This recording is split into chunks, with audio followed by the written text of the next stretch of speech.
Welcome, podcast listeners. You are here with your host, Mr. BudgetPedalChap. Hi, me. You're also here with Mr. Matt Quine. Say hi, Matt. Hi, Matt. Well, hey, start as we mean to go on. Yeah, it's far too warm. It's like hay fever's kicked in. Yep. So one of those. Yeah, so if the podcast does go in a slightly rambly direction, it's to be expected. You know what this ride is about now, so we are here. It's episode number 148 as well. We are ever so close to 150, and I feel that should be a milestone, because that's pretty much 3 years, isn't it? Oh God, it is. I hadn't even caught you. We mentioned 3 years, like I want to say 2 months ago. Yeah, and I'd forgotten about it, and it's now even closer. It is, yeah. So that's coming up. We might do something. We might not. I mean, the fact that I'd started the call and then started writing the podcast today probably suggests that that's not going to happen. But we'll see. Hi Matt, how are you? You all right? Yeah, not too bad. Yourself? Yeah, not too bad. Aside from the cantankerous old git that I am becoming, shouting at cloud. I mean, I've been doing that since the start of the podcast days, so yeah, it's nothing new. How are we gonna start this? I think we should start off. I did say that I'd mention the super special thing, but I don't think we will just yet. I think we'll leave that to sizzle for a little bit of sizzle time on that. Yeah, so you need to carry on listening. This is a bit of bribery, a bit of broadcast bribery. Yeah, keep listening, and you'll find out a little something a little bit later on in this show. To start off with, though, Matt, what you been up to this week? I had a new pedal in the post. You had a new pedal during a lockdown. And it's I suppose technically not released. Like I don't know whether they're released or not, but the Chevtone Messiah. So we had one of our patrons, Mr. Yeomans, on 3 or 4 casts ago at this point. I can't It's definitely more than that, but it can't be any more than about a month or so. It's either 4 or 6 then, because it was a non-live one. Or was it? No, it definitely wasn't the unlive live. It wasn't, no. So it was either 4 or 6 weeks ago then. Yeah. But yeah, so we had Mr. Yeomans on, and he was talking about he's got 2 pedals on the go, a Messiah and the Honeyburst. Yeah. And after the cast, I was like, I'm probably gonna have to take a Messiah off your hands, because I'm a sucker for a Marshall in a box. Yep. I've given rave reviews of the Kossoff over and over again because I love the Kossoff drive. Yeah. And yeah, so I spoke to Mr. Yeomans. It's like, how quickly can I get a Messiah off you? And he was like, well, I haven't finalized any of the all screen printed professional ones yet, but I've got this one that I finished in Tolex that I've kind of used as a demo, and it's just basically the prototype 000, or I think it might actually have 001 written on the back, but it's a prototype. It's not quite the finished one. I believe he's changed, but then he changed back, and then he changed again. So I'm not sure which clipping options he's going for at this point. But yeah, so I think I'm with Yeomans. I'm in talks of finalising the ideas, because he's using me as a soundboard to kind of bounce back and forth about what the favourite options are, and basically a bit of product testing, because he trusts my ear. He knows that I've done this cast for a while, and know a thing or two about getting a decent tone. And yeah, I've got a bit of a bone to pick with that 001, because I've actually got 001 here. So if there are 2, something's... Well, I mean, and this is in no way a representation of the pedal, but this is actually going to go back to Mr. Yeomans in the end. Yes. I'm going to hang on to it for now, but I'm in talks with him to get a dual pedal that is, and we're like in discussions at the moment about what I want, because I'm not sure what I want, and he's not sure the best thing to do. So I was going to ask for your opinion as well. Do I want to be able to use either it with a boost in, or I don't even think I need the boost. I think what I probably want is, instead of a toggle switch, a foot switch. Yeah. So that you can use, because obviously, for those of you that haven't seen, I can't remember where I posted the review the day I got it. I can't remember if it's on the Facebook page or what, like one of the groups that I'm in. But basically, I said the lighter gain side it's a Marshall Plexi. It's a little bit more controllable than some, because you can dial in the bass frequencies so that when you're playing in a bedroom, you can hear that low end that you don't particularly need when you're live. And it's just kind of like, whenever you're using a pedal, you need more bass when you're not in a mix than you would if you're in a mix, because you've got to fill that sound out. Which the bass control is really handy for that. And you get some really good plexi zones. Tonight I was messing around playing something completely different, dropped a Plectrum, and ended up realising that I was fairly close to the Brothers in Arms tone. Yes. And I always tell you that I hate playing without a Plectrum, but I played without a Plectrum for about 45 minutes because I'd found that Brothers in Arms tone. Yeah, and it's a testament to that pedal. I mean, I'm sure I spoke about when I first plugged the Messiah in and got the deep purple tone, and I was like, yep, that's 45 minutes gone, and I didn't even notice.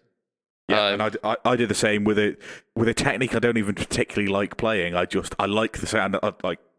Who doesn't like Mark Knopfler? But regardless of that, I love that album. I particularly love Brothers in Arms, the song. The guitar tone that he's got there is incredible. Pretty much just this pedal on its own, running into my interface with a preamp in front of it, and I was getting that tone. I just lost so much time just noodling away, and it was all because I dropped a Plectrum. I didn't intend to play it. I was actually playing along with some Arctic Monkeys. Nice. I dropped a Plectrum and just continued noodling after the song had finished, and was like, hang on a minute. And I just ever so slightly tweak on the EQ, cut the gain ever so slightly, and I was just there and lost in that.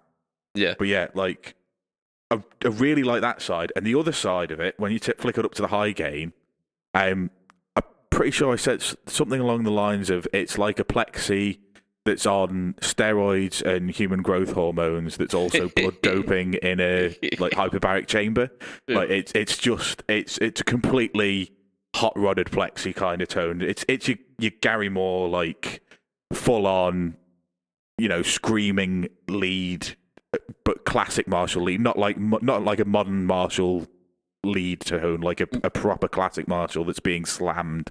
Yeah, it's still got the kind of the characteristic Marshall creamy mid range, but then it's almost like back in the 80s where the original Marshalls didn't have enough gain, so those guys would get their heads modded, or they'd put a pedal in front of it to push it even further. Yeah, it's a bit like that tone, isn't it?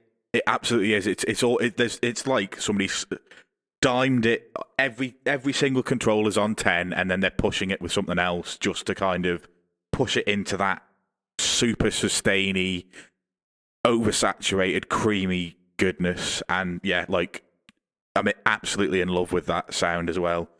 But I want to be able to access both sounds, and I don't particularly want to buy two of them.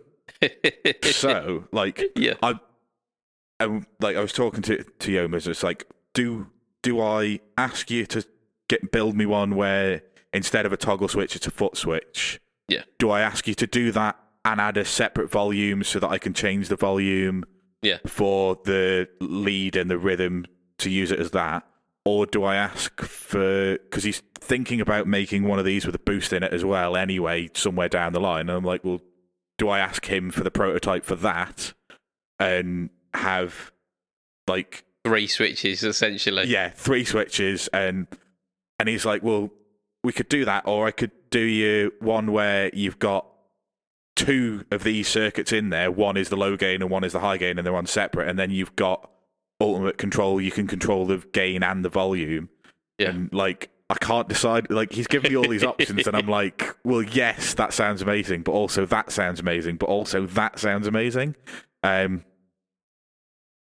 put it all in a pedal. He's like, I can't put it all in a pedal. Like, so we've got to decide. I think the route I'm going to go down is probably the 3-button one, and it's going to look a bit weird. Yeah. But I think ultimately it'll be the best thing for Yeomans, because I can then I then can hear the most different options and say, well, actually, I didn't bother using the boost circuit, or actually, I didn't need the extra controls on the high gain, so you could get rid of those and get rid of the second foot switch and leave it as a toggle or whatever.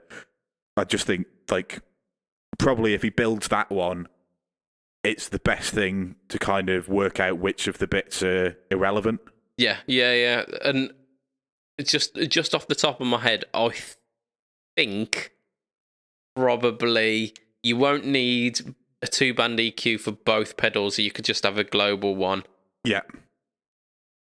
Possibly, I mean, you could possibly get away with just having one gain control, because the difference between the 2 sides is enough. Yeah, it's enough that you could set the. But I don't know. It'd be really interesting. He passed this information to me actually, and says, like, this is what I was thinking, and I was just thinking of names for this, like, ultimate Messiah drive, and I was thinking, like, it's got to be called the Messianic Complex, isn't it? It's got to be called. You could also go the other route and just call it Just a Naughty Boy, because it's not the Messiah anymore. Yeah. Or Very Naughty Boy, whatever. I can't remember what the quote is. Yeah. I knew what I was thinking though. Yeah. But yeah, like, that's the kind of route I'm going down. But like, the pedal itself is incredible, but there's so many options in it that I'd want 2 of those. I think I want 2 of those options. Yeah, independently. Yeah, independently of each other. I'm a bit of an arse when it comes to drive. I've got so much drive on, like, 7 or 8 drives on my main board at the moment, and I'm trying to cut that down. But like, I always want options. It's the one place where option paralysis doesn't hit me. I know what I want for specific songs and like combinations and dialing in and out. And yeah, I think I'm probably not the right person to make the final judgment, because I think for most people, the pedal that he's built already will be absolutely incredible. Like, it will do whatever they want. I know he's doing a version without the toggle, isn't he? I think he's just doing a low gain. The low gain version, which I think he's already done one and sold it. So I think he might have had his first sale on the low gain version. And like you just mentioning all of the options and how useful each and every one of them are. I think the pedal then is a victim of its own success, with the fact that, like, if it was one of those pedals where, like, it had the option for a low and a high gain mode, but it sounded better in the one mode, you'd be like, okay, yeah, cool. Yeah. Or if it was, like, geared to be, like, if it was fine tuned in for, like, the high gain mode, and the low gain mode was just kind of tacked on, you'd be like, okay, yeah, I'll use it as the high gain bit. But it's like both of them sound so good, and like that costs off to more spectrum. Yeah, just it's absolutely that, and like I want both. And the more I think about it, the more I think the boost probably isn't what you need, because what the boost is going to do is basically turn the low gain into the high gain, because the high gain is almost like a boosted Marshall. So I'm pretty sure what I want is just a foot switch instead of the toggle switch, and at least a volume control for the like independent volumes so that I can get like set one for rhythm and one for lead. You don't have to use it like that. Obviously, you could have a low gain rhythm and a high gain rhythm, but like I'd probably want to use the high gain side as lead and the low gain side as rhythm. I love the fact that we've done like a little workshopping session on the pedal on a podcast. Well, so, I mean, if anybody's got any opinions or thinks I'm stupid, feel free to tell. Like, I'm open to people telling me that they're listening to what I'm saying and I'm missing a glaringly obvious way to do this. I'm happy for people to say that. All I'm doing is basically spouting what I've been talking to Yeomans about for the past day and a half, and we still haven't come to a final solution. Well, I mean, the easiest possible option here is to sellotape a really like rigid, like a straw or something, onto the toggle switch so you can just kick it from low gain to high mode. There you go. That saved you. I do have a metal straw.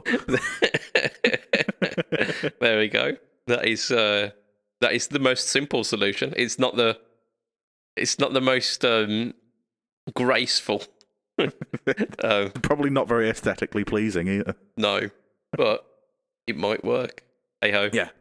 I think the low gain in itself, which is obviously going to be cheaper than the two mode, is an incredible pedal. But I love the idea of this, and for anybody who wants a Marshall in a box type pedal, you've got to try one. Yeah, I mean, I've tried a fair few. I mean, being the budget pedal chap, I've tried quite a lot from the low price spectrum, and there's some good picks there. I think we've talked about the Golden Plexi a few times and how that at its price point it's doing pretty well. And yeah, the sound is great. It's just got like a couple of little flaws in it, but everything is at that kind of price point. It's going to have a drawback or two. Yeah, and I mean, we've talked about a plethora of pedals on this, and I've not had the good fortune to try the Kossoff drive from Hello Sailor, but the like the Chevtone stuff, it is definitely of a quality, isn't it? Absolutely. Like I would put it on par. Like quality of sound wise, it's definitely in that same kind of bracket. It's I assume. Well, I don't know what he's selling them for, and I can't even remember what the Kossoff is. I assume they're going to be in similar price points. By the sounds of the pedals, I would put them in similar price points. I would. They both have a slightly different take. Yeah. On that sound, but I would absolutely say they fit in the same gap in the market, just in slightly different ways. Yeah. Yeah, the kind of the whole idea behind the Chevtone stuff is, it's the kind of the vintage inspired, the Mojo stuff, which you do find with the Hello Sailor stuff, which is like the tag board and the vintage paper and oil caps and like all of these components that not only function in a way, but they look really cool as well. Like you don't have to be a pedal builder to open up the back of one of those and go, actually, that looks really cool. Absolutely not. Like I just love the look of tagboard stuff. That's one of the things that drew me to Hello Sailor in the first place. And obviously these are tagboard as well, and just they look incredible. And where the like Chevtone and the Hello Sailor stuff deviate is that with Hello Sailor you get every piece is like an art piece, isn't it? There's never two that are the same. You might get similar kind of spec things, but the enclosures are always going to be. It's always based on like what Joe's feeling at that time, which is amazing. Yeah. Whereas with the Chevtone stuff, he wanted to go for like a real kind of clean and modern aesthetic, and wanted that batch production where everything was the same, or everything was like so closely toleranced, and that every time you pick up a Messiah, you know that this is the tone that you're going to get. You've got those components that have been hand selected for the specific tolerances. And I've become a benefactor of the throwaways because of that, which is brilliant. So yeah, keep those tolerances up, Mr. Yeomans. But yeah, so I mean, it's like different areas of the market, and their different takes on it, isn't it? Yeah. And both, from what I've heard from other people, that the Kossoff is an absolutely amazing pedal. I can personally attest that the Chevtone Messiah is blooming brilliant. The Honeyburst, I've been given a task with that. As I've mentioned, I've been doing the product testing with it, and there's kind of 2 revisions of it. I've got 001 and 002. They've got like slight tweaks, and I've had them for about a week and a half, 2 weeks now, and I'm still struggling to choose which one is the better of the 2. So just as a reminder, the Honeyburst whereas the Messiah is like your amp in a box, your Marshall style sound. The Honeyburst is definitely a pedal. It does what a pedal does. It's like a light, low to mid gain. Although it actually does get quite gainy, or a low to mid gain. So if you think kind of the spectrum of kind of like Klon to Blues Driver, those kind of spectrums. So upper mid, slight push, but not like a mid hump like you get out of a Tube Screamer. And the gain goes from like real kind of touch responsive edge of breakup, dig in, get a little bit of source on them notes, to like a much more saturated sound.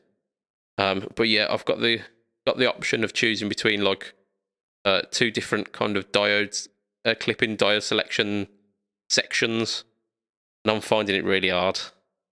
Hopefully, by the time that the live cast comes out on Sunday, or yesterday, yeah, I'll have made a decision. I think I have a feeling that I'm going to be doing the Messiah for the No Talk All Tone this week, possibly. I mean, like, yeah. Do it. People need to be able to hear this pedal. I know you've done a couple of demos for his Facebook page. I assume he's got Instagram and stuff. I've not logged into Instagram in a while. Yeah. But yeah, like, I know you're doing stuff for social media. But yeah, people need to be able to hear these because, yeah, just check one out as soon as you can. Yeah, I mean, the infuriating thing is that it's not quite out yet. We were on the precipice of it being released. By the time this podcast released, it might be released. But we're just on that edge, and as soon as they come out, I reckon they're gonna blow up big time because it's such an awesome pedal. Yeah. But yeah, so like I mentioned, No Talk or Tone this coming Friday might be a Messiah, so watch out for that. The last one, the one that was last Friday might be the Messiah. I'm just trying to figure out how time works. Yeah. The Friday before that, I have actually recorded and has been released at this moment, which was the BudgetPed's Golden Chain. That pedal, I mean, it's essentially like your standard drive pedal, which is volume, gain, and tone. I think it was weird the fact that the tone control was the one that was at the top of the pedal. It was like a triangle layout for you. So it had like 2 at the bottom and then 1 at the top, and the tone control was the one at the top. That threw me a little bit. But it's just the standard layout. So just inverted, really, isn't it? Yeah. Normally, the tone is on its own at the bottom of the volume, and yeah, there you go. So it's an inverted normal layout. Yeah. We'll go with that. Yeah, standard. But it's also got two 3-way switches on it, which had me so busy during the demo, like playing with those pedals, where I usually, like with a drive pedal, I'll usually try it out and then put it through like a Marshall style amp as well, so that you can hear how it works pushing an amp. Didn't bother with that this week because there was so many controls on it, so many different sounds. I think I got to probably about 10 minutes into the demo. I was thinking, I'm doing this as disservice to like push it through something, because it stands alone so well on its own. Both me and Mr. Jed of JedsPeds were just saying how this is possibly a firm favourite for both of us. Yeah, so the two toggle switches are so we've got a voice control, which is basically involves the clipping. So you've got silicon diode clipping, which is harsher. It's more abrasive, but harsh isn't the right word for it, because it's still quite a pleasant sound, but it gives more attack. It's got LED clipping in it, which is more open, more transparent. It's got more of a kind of dynamic feel to it, and then you've got no clipping diodes, which gives massive headroom and less actual gain on the pedal.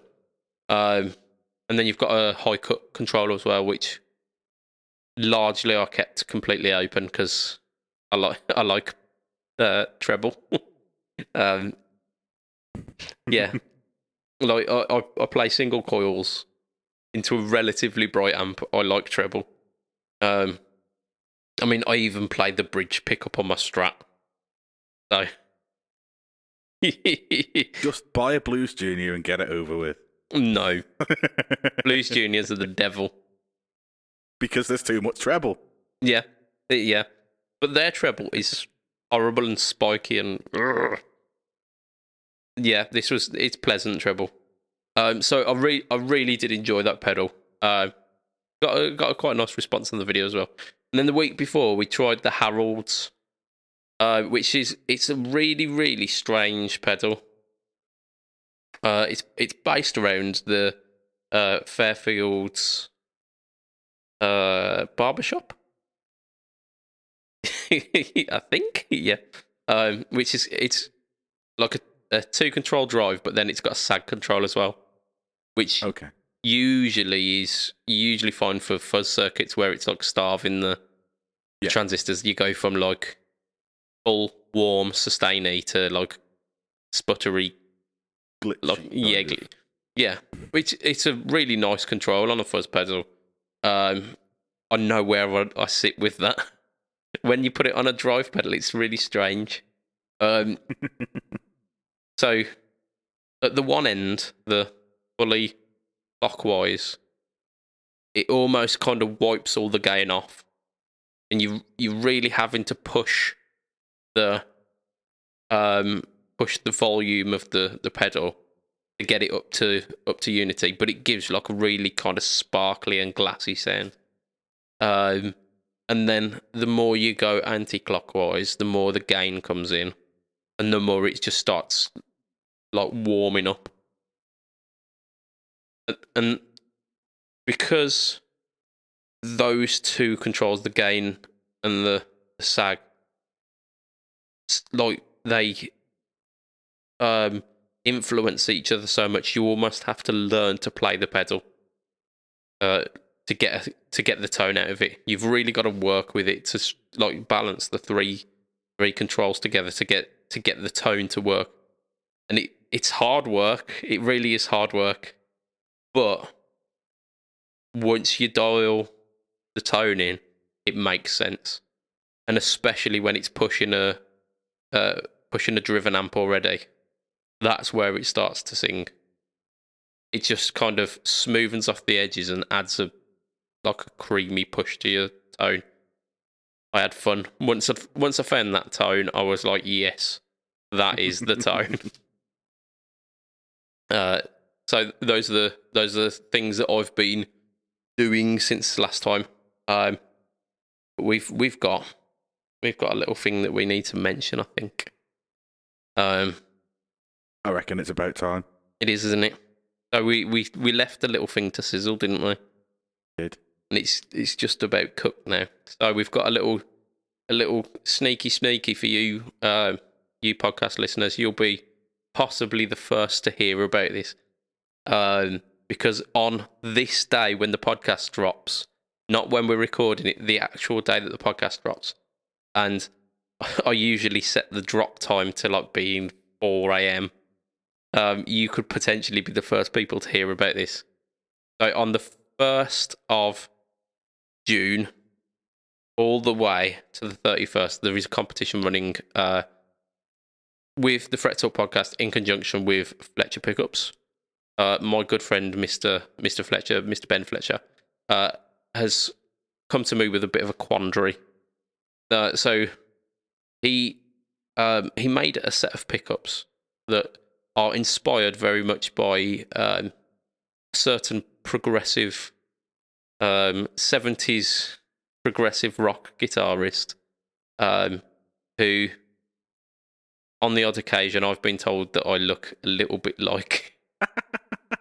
I mean, someone once shared a picture of said musician, Mr. David Gilmour, on my Facebook wall, and I had to question. Like, I was looking at it thinking, I don't think I've ever owned that Strat. I can confirm you haven't owned that Strat. Yeah, I'd be much better off if I did. So, yeah, Mr. David Gilmour. So he's made a set of pickups that are amazingly voiced towards that kind of sound. I happen to have a set in my Ibanez Fireman. They are pretty much the same set as I've been told, very similar specs. So I kind of know what they sound like. They sound really good, but they don't have a name. And this is where you come in. So the competition is to name these pickups. And of course, we can't just call them the David Gilmour set, because, I mean, where's the fun in that, for one?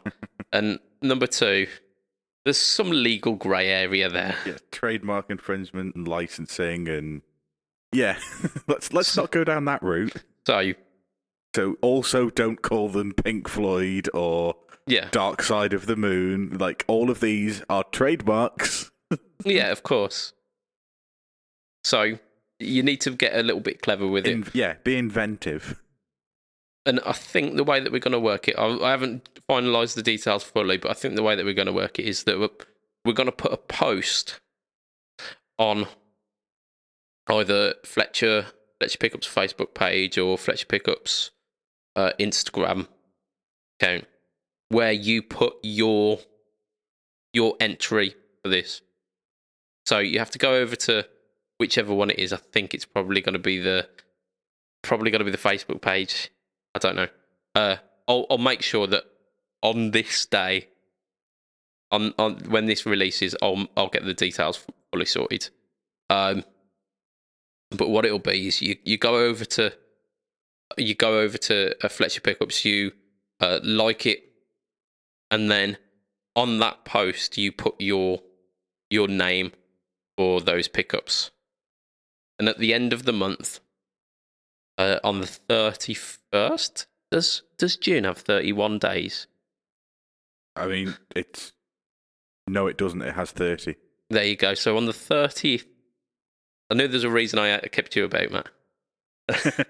On the 30th day of June, it happens to fall on a live cast.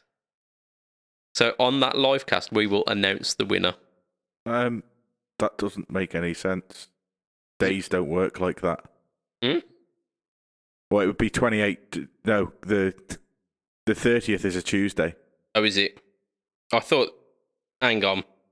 Well, if the 1st is a Monday, then the 29th has to be a Monday. Therefore, the 30th would be the Tuesday.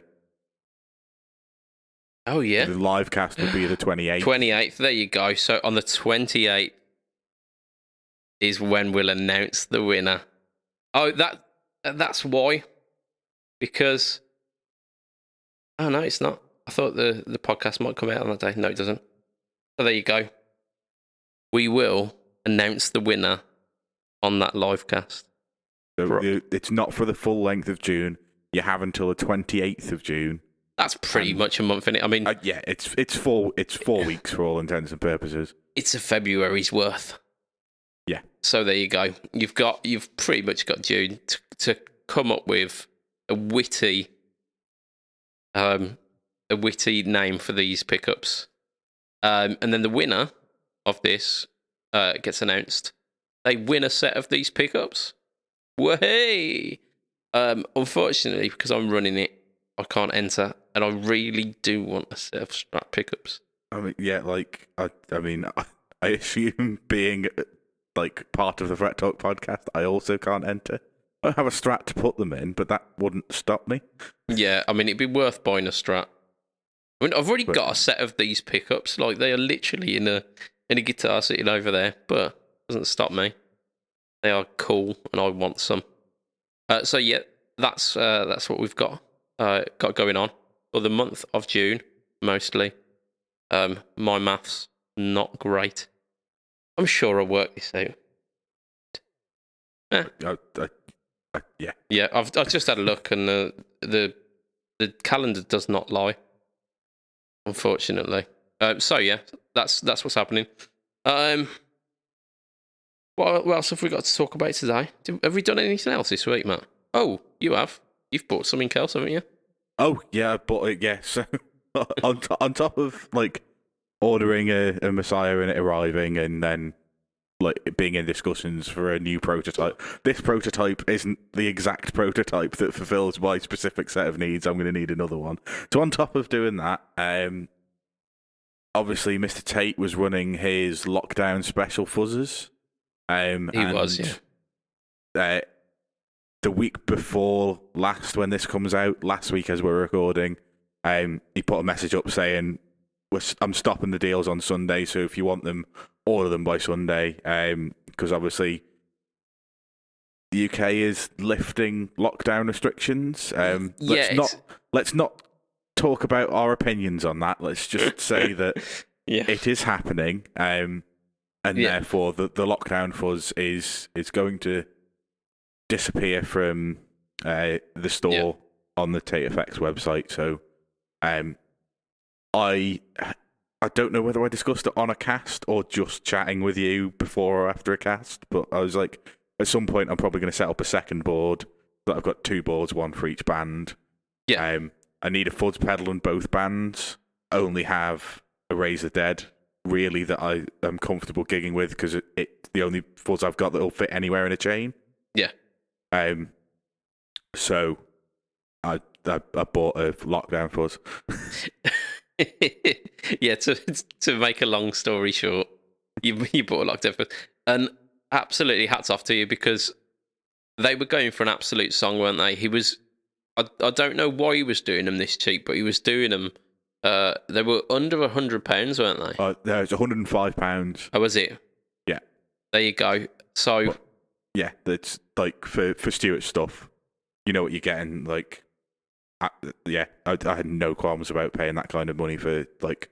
It's incredibly cheap for the quality and craftsmanship of the Stuart Tate stuff.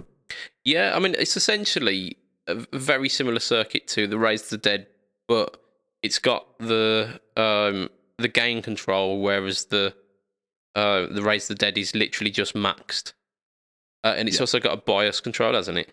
Yeah. So ultimate versatility. What finish did you go for? Was yours the stealth black or the hammerite?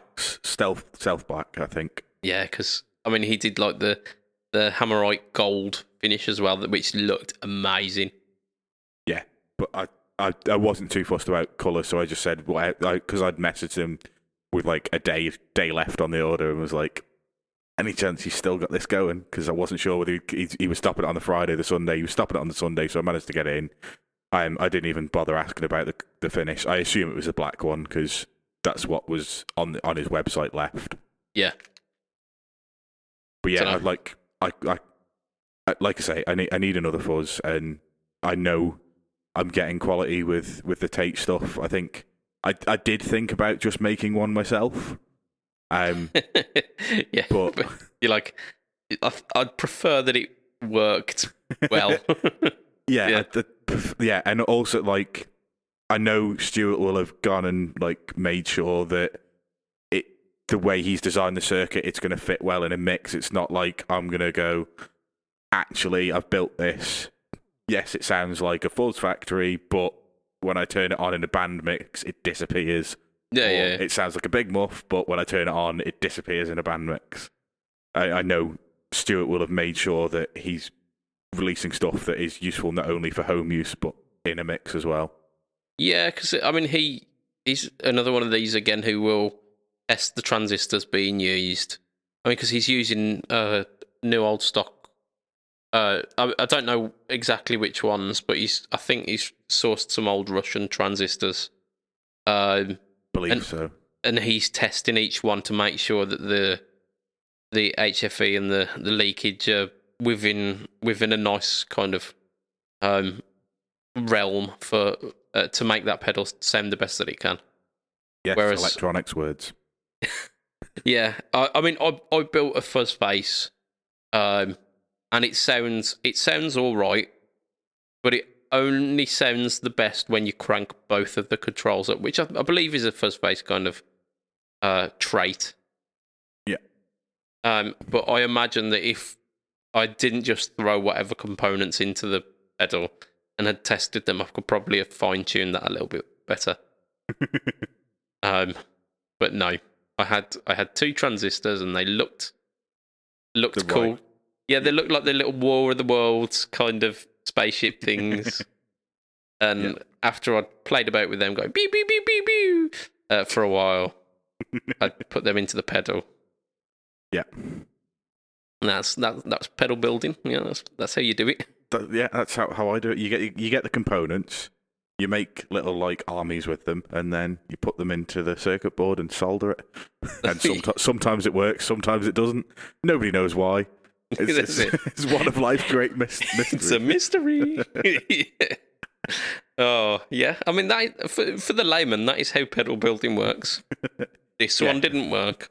Oh well, try again next time. Yeah. Yeah, the ironic thing for me, it seems to be if it has a single knob, it doesn't work. If there's more than one knob, it works. Crazy. I mean, the one knob things are usually the easier ones to get working, but say Levy. Yeah, to be fair, like I'm pretty sure I've got a tiny. So the one knob one that I have that I've built since the last cast that isn't working is a Vox style Vox boost. You know, the booster that didn't actually have a pot on it. The old, can't even remember what it's called, but it's one of those. But I've got with a pot. Yeah, it does pass some signal. It's not one I've got that's a stutterer, so that it passes clean and then doesn't pass any signal. It passes clean and then drops the volume instead of boosting the volume. So that's not ideal. But yeah, I'm sure if I go through and test all of the things, I've got a loose connection somewhere or a bad solder joint because I'm a bad solderer. You bad solderer. Yeah, but like I was it was the end of a day when I was making it and I couldn't be bothered. It's always the worst, isn't it? It's always worst. Plug it in. Well, I can hear the guitar, so I'm done. Yep. Yeah, it's not completely broken. Job's a good one. Yeah, I think I do need to whip out the soldering iron and try my hand at this roulette again. Yeah, I need to order some more. I mean, I need to build that 5-knob Vox, but I'm still scared of it.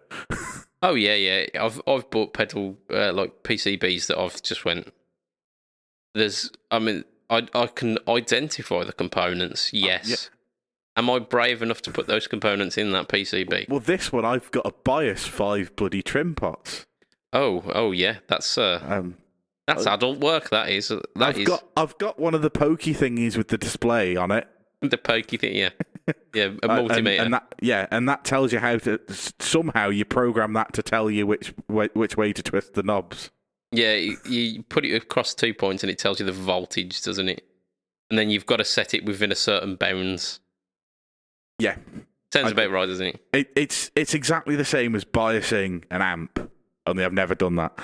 Yeah, I mean biasing an amp can fry you. Yeah, pretty much, yeah. Whereas hopefully a 9-volt pedal shouldn't murder me. No, it definitely can't. I think. Can give you a tingle, I'm sure, but... Oh, yeah. But what's a tingle between friends? Yep, pretty much. Sticking on the whole lockdown theme, I might have succumbed to a little lockdown deal myself. Ooh. So this largely comes from you, so I'm putting all blame on yourself. But I've also had to... Me? Yeah, yes, you, yes. For telling me how awesome and amazing and life-changing this pedal is. I mean, to be fair, it is awesome, amazing, and life-changing. Yeah, and I've heard that from yourself. I've heard it from another one of our patronisers, Mr. Joseph Richardson, because he's got a double one, I believe. And there's another couple of people who've just went, yeah, this is a fantastic pedal. Pretty sure Hello Sailor Joe's got one as well. Probably. So Mr. JSA Simon, he's been doing like a little series of pedals during this lockdown called like the repurposed line or something like that, scavengered line or something like that. Where he's got old enclosures which have been drilled for other pedals. He's gutted the pedals out of them and has built another pedal into that enclosure. So largely you're getting, it's a bit like a Picasso painting of guitar effect. So the control layout might not make complete sense. It might have like stickers from the last one or over it, but he's doing them dirt cheap and he's knocking them out like tons. So he's put up a couple of tight squeeze compressors in just your kind of standard MXR box size, because he usually does them in the mini enclosures. And he put one up and it was like 45 quid or something like that. And then someone tagged me in it. Just went, go on, you want one of these? Well, you do. You absolutely want one. I do. So I think it was Alex Harper, or it might have been HB. I don't know. Whoever it was, you can find that. It's on Simon's Instagram. So yeah, JSA_ effects _ something, isn't it? It's not just JSA effects. I can't remember. I'm terrible. Yeah, I mean, if you Google JSA effects, it pretty much comes up. So yeah, someone goaded me into it, and then on the strength of Matt saying this is the best compressor you will ever get, you must have one. So it is. I got one, and that should hopefully be arriving soon. I mean, I'm not sure I said it's the best compressor you'll ever get. I said it's the easiest compressor to use, and it sounds incredible. Well, I mean, that's what I heard anyway. Yeah, like I'm sure if you know how to set up a Cali 76 6 knob or a what's the Unit 67 compressor and all of these like multiple different controls, and you know exactly what you're doing, and you can spend time fine tuning it. I'm sure they probably sound more like studio compressors, which is what they're based on. This is something that will enhance your tone with 3 seconds of setup. I mean, you are speaking my language there, because I mean, we've been doing this podcast for about 3 years, and I use compressors to like even out our voices. I set them once to them sounding good, mainly just by twisting things and pulling things and pressing big red buttons until the sound sounded all right, and then I stopped, and then it hasn't been touched since. It's there. Yep. Yeah, I don't want to go through that kind of hassle for guitar compression. I typically I run Moog Yellow Comp, which you assured me the JSA is just better.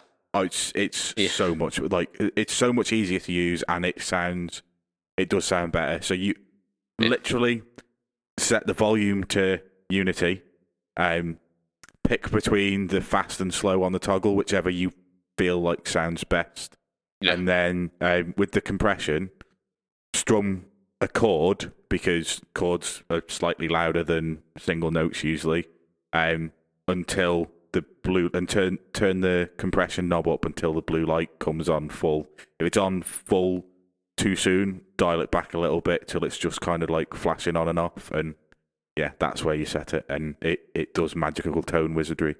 Because when you turn it off, like, you can't hear it, but when you turn it off, you can. Yeah, everything just sounds worse. You're like, I suck at guitar. Put that back on. There we go. Yep. Yeah, it's one of those that, like, I genuinely, when you're dialing it in, you can't hear the difference. Yeah. When you take it out, you can. Yeah. No, that is what a good compressor should be. I mean, with the Moog Yellow Comp, people rave about how close they are to the source material. Even with that, like, the compression on that, I am literally on about 1 on the sustain dial. So it's just a kind of just the slightest hair of compression, and I use it to emulate a loud amp essentially at any volume, just because you get that the standard compression that you get through tubes, you get a little bit of saturation. Like, I even use it when I've got drive on for a quiet amp, just so that you can get that feel that you get from a big loud amp. Yeah. And yeah, so I'm going to be getting a JSA tight squeeze comp, and I feel that then and only then will my rig be complete. And other lies that I tell myself. Yeah. There's no such thing as a complete rig. That's it. For this week, my rig will be complete. Yeah, pretty much. We've got some news. We have? We've got some news. I don't think I want to do some news. What I do want to talk about is a YouTube video that I watched this week. Rather than talking about any news, we'll swerve that. Like that meme where it's got the cast like swerving off the interstate. Yeah. News topics and then like random YouTube shit. Yeah, so I watched a YouTube video this week. I've seen it before, but I watched it again. It's called 7 Levels of Jazz Harmony. What? 7 Levels of Jazz Harmony. And there's this chap, he uses the melody to Juice by Lizzo. You know, it ain't my fault that I'm out here getting loose. Gonna blame it on the goose. Gonna blame it on the juice. Yeah, that one. No idea what you're talking about. Well, I'm not down with the kids. Well, that's a song. It's got a lovely spicy chord in it. Okay. It's in D minor, but it has an E flat major 7 over F in it. And the bloke starts off by saying, "That's not jazz." I'm like, whoa, whoa, whoa, whoa, mister. We are in for a ride here. So standard chord. E flat major 7 with an F in the bass. Yeah. Okay. Yeah, I mean... I'm just trying to picture how you finger that chord. So largely, this is how I do it. Is it you take it out for a meal first? That's it, yeah. Sorry. I treat it nice. Call it the next day. So the way that I did it, because I did it using the looper function on my HX stomp. I've got an HX stomp now. And that's a thing. So what I did on that is I played the bass line. So I did like D, D, D. Then I went straight to the F rather than the E flat. F, F, F, B flat, B flat, B flat, C. And then I covered the chords over the top without adding the F in the chord. Okay. That I could do. It's cheating, but it was easier than trying to figure out how to play an F with an E flat. I tried a chord voicing of it, and it didn't quite sound nice. So I just did it that way instead. It sounded beautiful. And these 7 levels of jazz harmony, it basically takes you through like the infancy of jazz harmony. So like the first one is rather than it being like a D minor chord, like an F chord and whatever, it's then like adding the 4th note in the harmony. So it's then like D minor 7 and so on and so forth, like Dom 7s and like major 7 chords and whatnot. Then the next, it was doing a little chord substitution, like the 2 5 1s and stuff. I was like, yeah, this is cool. By the time it got to level 3, I was like, no, I'm out. I am out. This is not sounding good no more. Take me back to level 2. I'm pretty sure I was happy at level 1, but I can accept level 2. And then, like, the further it gets on, it compares it to like the spice of peppers. So like the first one is like your standard bell pepper, no spice at all, and then it's like, okay, the next one is I can't remember, but then it's like the jalapenos and habaneros, and then like the super end, like the ghost pepper one, was a level of jazz harmony which it's so disgusting. Are we going to suggest that maybe harmony is not the right word for the 7th level of this?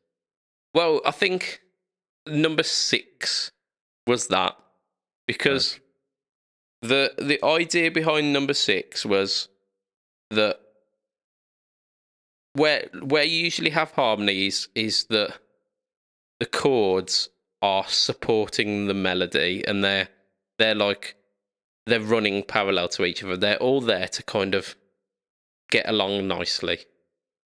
Yeah. And as much as like levels 3 through to 5 were peeling away from that relationship, level 6 is just a fuck you harmony. Where you've got like it's like pedal point harmony, where you've got like one note which is suggesting the key, and then the other chords are just random. And that, yeah, no, that's not how music works. So I would suggest you listen to the you watch this video. It's really interesting how far you can get in it before you go, no, I'm out. I've done exercise when I used to get lessons, and I'm not going to say I did theory because I never like wrote any of the shit down and intricately looked at it. But I've done stuff where you start with a basic chord progression, and then you chop it out and make them 7ths, or you make them 9ths, or you make them you just go, right, it's still the chords in the key, but these are embellished or extra ones. And then I've also done kind of, this is the bass line, and we're going to keep the bass line as it is, but you're going to substitute that chord for a different chord. So I've done kind of level 1 and 2, sort of. Yeah. So it sounds like you've definitely done level 1. Level 2, kind of touching upon parts of that. Yeah. There's a little bit more to level 2. And like I say, watch the video. Even if your music theory is not brilliant, you can hear it because he goes through examples of it, and it is really interesting, and it'll be fun to know how far you get into this video before you go no. Before you're like scratching at your ears, going no, make it stop. Like I say, level 3 was the part where I felt uncomfortable. And level 6 made you want to throw up. So to kind of spoiler the end of this video for you a little bit, Matt. Level 7 is it goes back to a conversation we were talking about probably about 6 months ago about how like the intonation of the diatonic system that we've like the kind of westernized music system is based on kind of fudging the numbers a bit, and you're not bang on. The temperament of each chord is not bang on. It's most of the way there to a point where your brain kind of fills in the gaps. Yeah, so this was, but like, was it John Frusciante tuned his D string ever so slightly flat or sharp because it was perfect for it. It made a perfect major third instead of the imperfection of a major third, which is what we've normally got. But he only did it for the intro, and then he retuned his guitar so it actually sounded like a guitar. Yeah, absolutely. It is. I remember that discussion. Yeah, it was quite interesting, and I would love to be able to point you back to that episode of Fret Talk, listener, to say, like, we do have highbrow conversations between the dick jokes. We've not had much in the way of dick jokes today. It's not been lowbrow. It's just been tangenty. And tangerine. But to contrast that, our last episode title was Fret Talk, Time to Dicks. So, I mean, we cater to both ends of this spectrum. Absolutely. The level 7 jazz thing was where each chord was had suggestions next to the note of how sharp or flat that note needed to be for it to be in true. But remembering back to the video that we watched, did it not say that you couldn't do it to make a chord because the distance between the root note and the major third and the fifth meant that, like, you'd have the third and the fifth would be out, even though the third was perfect with the root and the fifth was perfect with the root. The distance between the third and the fifth was out, and then made the chord sound horrible. No, the premise behind that video was that if you tuned, say you're in C major and you tuned your C chord C, E, G to be perfect, by the time you got up to like F or G, the G chord within that sequence, they would be wildly out of tune. Okay, so it's not within that chord; it's the next chords that you.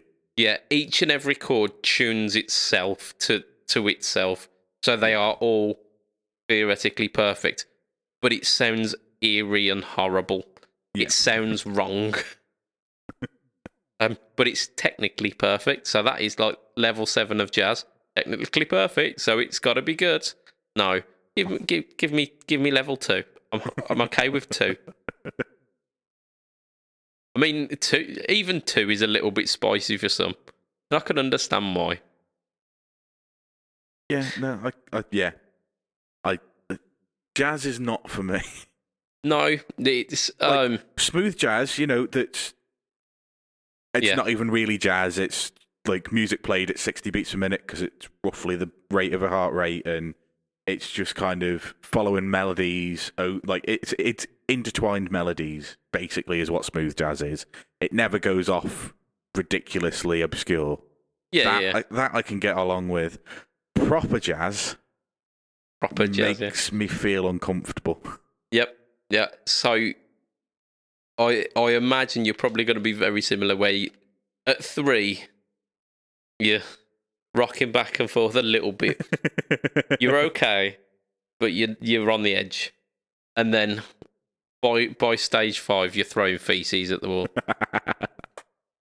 Make it stop. Make it stop. Exactly that. I mean, that. Strangely, this is my pick of the week for YouTube. I didn't even realise I was doing a pick of the week, but this is my pick of the week. 7 levels of jazz harmony. So go check it out and post in the Fret Talk podcast which level you got up to before it made you itch. Because you will get there.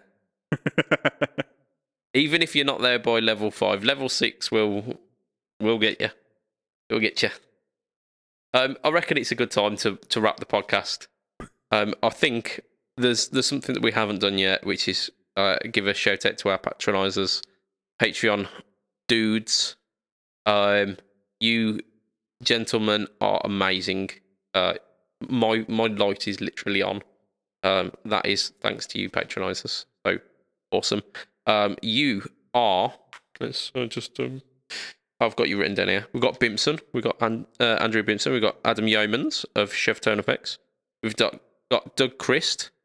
I still need to check out the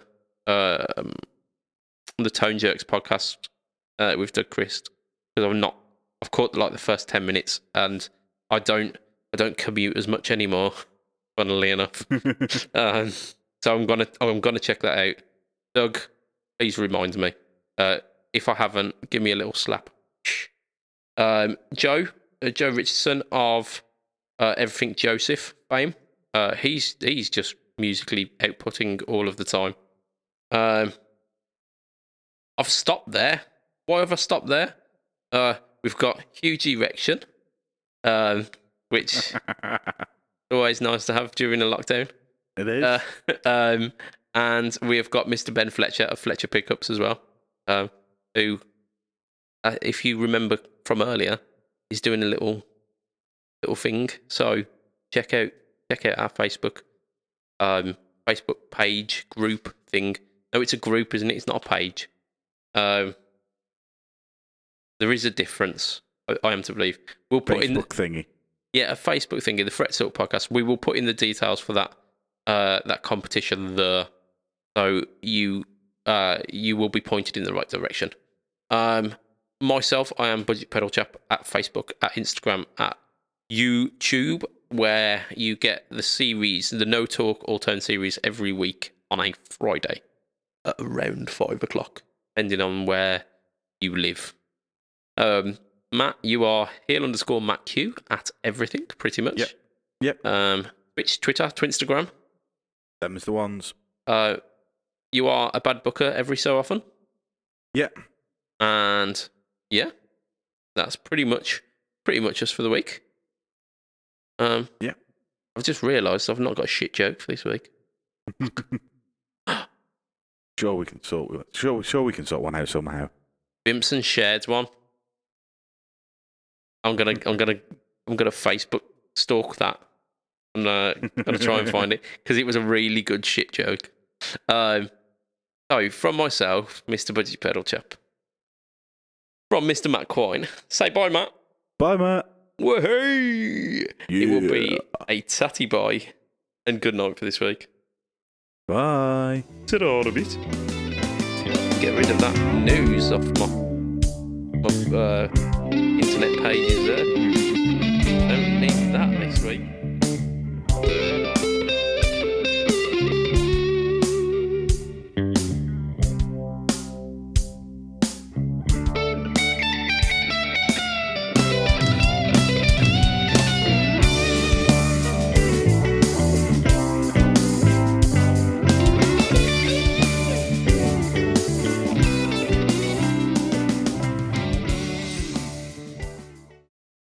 Here we with- go. Here we go. Here we go. Here we go. I Go on. met a beautiful girl at the gym. We spent the whole session just chatting and kissing. After a while, I said, "This isn't working out, is it?"